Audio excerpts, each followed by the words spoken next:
Okay, good morning, everyone. My name is Wahyu Wido Sari, and my friend usually call me Wahyu or Wida. Which one easier for you? And today I am live from Philippines because I pursuing my PhD in education in Silliman University, Philippines. But actually, I come from Indonesia, and I'm uh, part of Krya because I'm co-founder and also chief of operational of Teman Belajar Krya. And today, I would like to continue my presentation, or I wait for you, Jake. No, no, no, please. It's all yours. Please start your Okay. presentation. Thank you. So today I would like to share about my experience and also my sharing and discussion in the class about the biggest challenge in education for next 2 weeks. Actually, this is my first assignment assignment from my lecturer, my mentor in the university when I first came in the class, and she said, "Guys, you are in education field, and what do you think about the biggest challenge today? And what will you do after that? After you know about what we should fulfill the gap on the education system." So we discussed about two things at that day about what we are right now in a VUCA world, and what is the biggest challenge in transition after the pandemic time. So uh, in the first discussion, we try to identify what we are right now. Yes, after uh, several years, we know that we are in a era industry 4.0, and then we are living in a very volatile and uncertainty and complex and ambiguity era that I know that it will be give big effect to the education as well. And then school from home during the pandemic, maybe 2 years. We compare about in Indonesia and also in here in Philippines. We find that it bring a very big impact for education, like achievement gap, lost learning, dropout. We should rethinking about our curricula and etc. And then what the effect of VUCA in education? We know that uh, some job some people lost their job because the occupation and work field is changing, and that means in education we should rethinking about our class and curriculum and design learning to fulfill that, so student will get a new skill for facing the era. And then maybe I should add, we should for 2025 we should have 15 skills like analytical thinking and innovation, active learning and learning strategies, complex problem solving, critical thinking and analysis, creativity, leadership, technology use, monitoring and control, technology design and programming, what is it? Resilience means that you can adapt with in what era you are. And then uh, emotional intelligence, because in the artificial intelligence era, people cannot meet each other like before, and then it it it brings another stress for the kids. And yeah, and then we should have a skill to troubleshoot and user experience. And as we are in the industry area, we should service orientation. We have to analysis and evaluation also. And the last skill that maybe people should have after that, we should ability to negotiate with everyone. And what is the effect of or what we are facing in the transition after pandemic? In that day, we discussed about achievement gap, because when in the pandemic, most of student learning by module. Not every school can provide online learning with a good service, but sometimes in the rural area, the teacher only send the module and the kids learning by themselves. And after that, after 2 years, they back to school and they don't know about what they learned before. And also we found some lost motivation. I do visit in some school in here in a Philippines, and then I met the student and I asked why you do not go to school today, and she said that, oh no, I can do it online later on after I play. So I also met the parents that said that in the middle of the night the parents doing the assignment for the children because they don't want to do it anymore. And we also find some adaptation gap between educator, student, and parent because they live in different era. The parents and educators, actually for educators that not willing to learn new technology, they will find difficulties to TikTok, Instagram, and so on. And the most sad things in our finding, in our research, there are increased between in Indonesia and Philippines because of the pandemic, not because the economic things, but also because they are already lost their motivation to back to school. And some kids choose to be a homeschooler right now, but only in student with parents that understand education, they will go through. But some student that are still busy with their things, they just lost motivation and lost learning, I think. And after that, I remember that 2 years ago, I and Anton tried to make a innovation in personalized learning, and then the discussion bring me to rethinking about what we do in Teman Belajar. Teman Belajar means learning buddies. It's kind of I will share in here.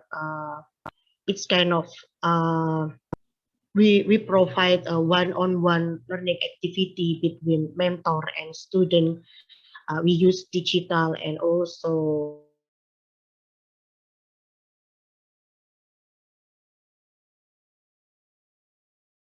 Whoops, we had a freezing moment. I hope she comes back.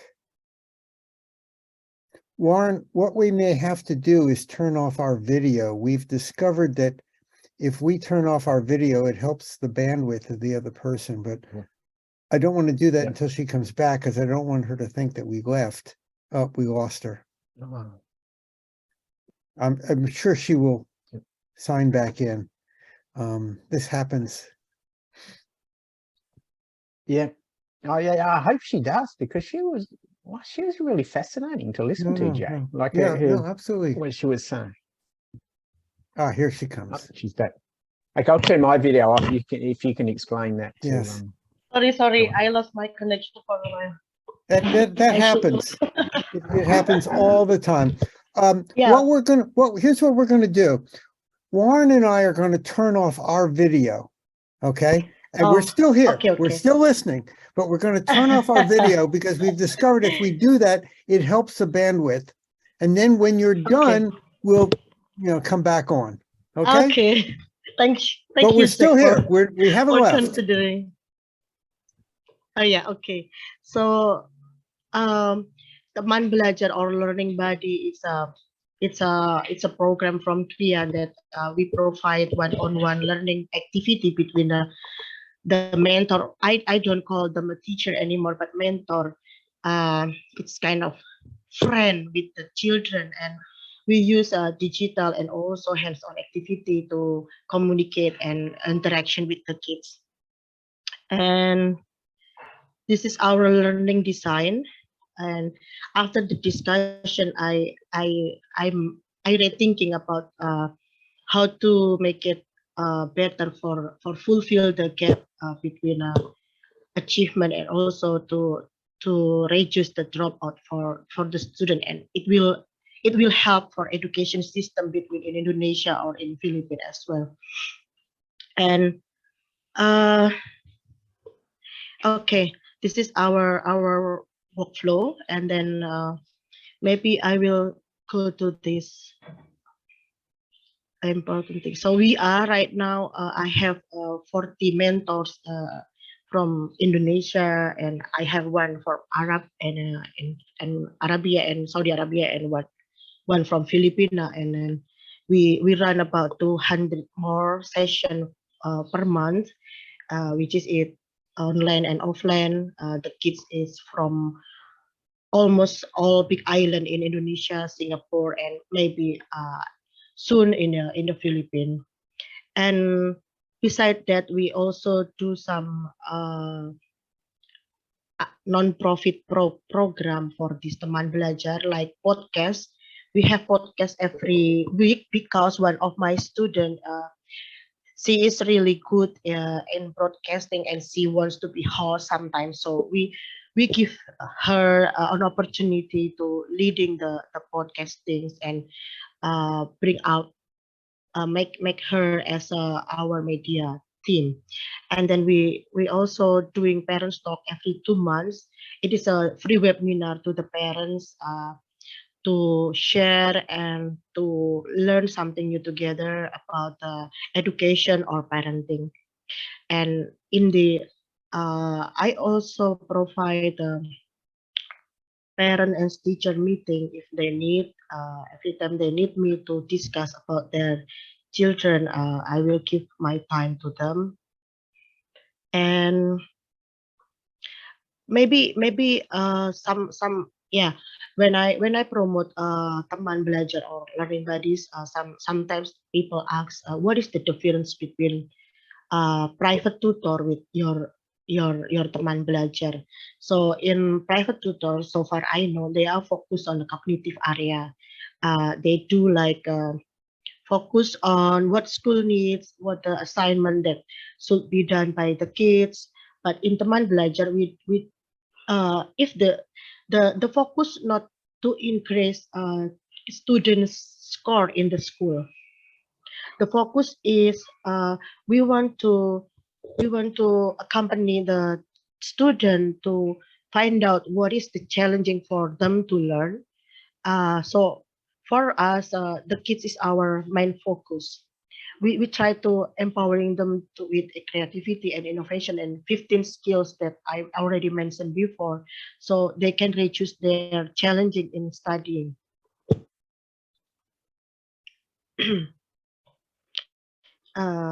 And for because we focus on the skills, the needs of the children, so we do assessment before we design for their learning. So we met the kids doing interview, observation. We meet the parents and the psychologists if the kids have special needs. And during the after that, we design really personal, like personal curriculum or learning design for the kids. And then when the session happen with the mentor, I asked the mentor to take a notes as a daily journal, so the mentor can identify what is the strength and the weakness of the children. When we get what we do after that, we do analysis, and is that our learning design is fit for the kids, or we should improve something on it. And after that, after 1 month, we send a we send a monthly report to the parents about what happened in the session, what improve, what is improved, and what is we still cannot we still cannot reduce of the children difficulties on learning. So our focus is about that, not about how to make the student fulfill their assignment. It just a side effect of after learning with the mentors. And after we know about the strength and the weakness, so we use the strength, which is its talent, passion, hobbies, as learning design source. I will give you example like this. One of my student in the Teman Belajar have difficulties with math, and she said that she really had math. She doesn't want to learn about math, but she likes to do drawing. And really good at drawing. Nah, the mentor tried to make a learning design. While she drawing something, the mentor will add the math lesson on it. And after that, I will show you some pictures that maybe make my presentation clear. Like this, she doesn't like math, but maybe you only see, oh, it's a caricature, a cartoon drawing. No, but this is a math symbol, and they learn math through the drawing. And the other, like in here, I have students from Singapore. They are siblings, three of them, and they try to learn Bahasa Indonesia, but uh, they do not like to enter course Bahasa. So what we try, we arrange like a story before bed.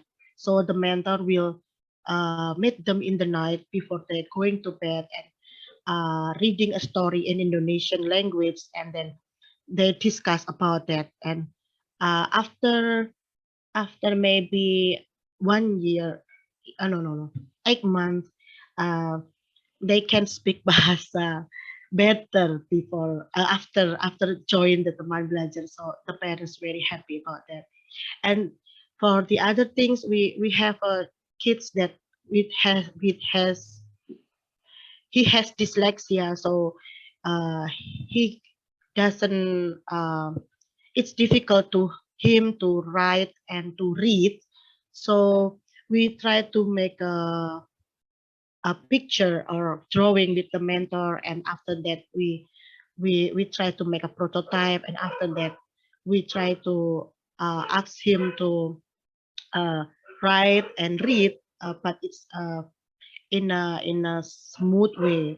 uh, all he knows, he make prototype, but actually he learned how to write and how to read about what they discussed in that day. So this is that I can I can I try to what is it, fulfill the gap between between what we discussed in the class. So I promote or I I offer personalized learning like Teman Belajar to help the kids what is it endure the time, so they're not really lost in their learning process. Uh, and for the last, I would like to give to say thank you to Dr. Chubelo as my facilitator in that class, that really give me very bright inspiration to rethinking and to add some point in my work in Teman Belajar. Uh, Thank you, Jake and Warren. I think that's all my presentation. Wow. I'm sorry. That is incredible. It is incredible. And so you are running this program? Yes. Under Krya, we're running this program. This is our second year actually. We start with 2 kids, and right now we have 200 sessions Wow. in a month, more than 200. Where do you get where do you get the mentors from? Nah, That's yes. hard. Actually, our mentor is most of them are teacher, and some of them are what is it, teacher training student from the university, and some of them are professional also, because we try to get the mentor based on the needs of the kids, Jake. So uh, sometimes we have Arabic mentor because the kids want to learn about calligraphy and in Arab words, Mhm. but during she learn about the calligraphy, we add science and math on it because Wow. that's because she doesn't want to learn science, or she afraid of math, she afraid of language like this. But we try to give the lesson through what she likes, her hobbies, and leading it to creativity and innovation as well. So after the program, usually we offer the kids to, would you like to join to international kids conference or ICHIA or anything that Krya held in that time. Wow. Warren, do you have any questions? Because I have so many. I don't want to take up all the time. I loved what I was taking notes. I loved what you were saying. I truly do. I kind of was a little bit lost for words, to be honest. I would love to find out a little bit more about what you do with a point of view of maybe there's a time in the future where I could be one of your mentors. I'm not sure how that would work, but I would dearly love to know a little bit about your organization and how to be part of it. So if you could send me some details on that, or maybe we could organize to have a brief chat over the next couple of weeks. I would. It really fits in with my philosophy on kids, to be honest. You said a lot of things that I go, wow, that's cool. So cool. Yeah. I show your presentation also. Yeah. So please, Joe, go ahead and ask your question, please. No. Go ahead. I don't want to interrupt your career path. So you're expanding to other countries. You had mentioned you're expanding. Yes. Because right now, and I'm in Philippines, so I visited some school and my collaboration with some teacher as well in here. So I try to get mentors in here also, because Krya already have representative in Philippines, and as well we running in Singapore, and try to I have from UK one kids from UK before, because it can be online. So but even though it's online, we try to make it a really really bond and connection between the mentor and the student, because it's one-on-one, and the mentor will try to approach the student through what they like. So this is like a have discussion with the best friend who little bit older than them, but we have also a student in 21 years old. Wow. So it's university student that have difficulties uh, he has ADHD, so he will distracted with anything. So the mentors can be a guides and accompanying him during the learning process, and he really likes history. So everything should be through history to other subject like bahasa, like what is it, his subject sociology and economy things, but it's through history. And you've only been doing this for 2 years? Yeah, it's already 2 years. That's amazing. It's just amazing. The growth is more than 53%. Wow. Yeah, Wow. and I do interview almost 3 times in a week to get new mentors, because it's because we should, one mentor should to be a mentor for one student, but sometimes he can make for 2 or 3 students as well, but in different times. Wow. What's the average age of your students? Like, are they, they 10, 12, 13? What would be the average age approximately of the kids? Pardon, Warren?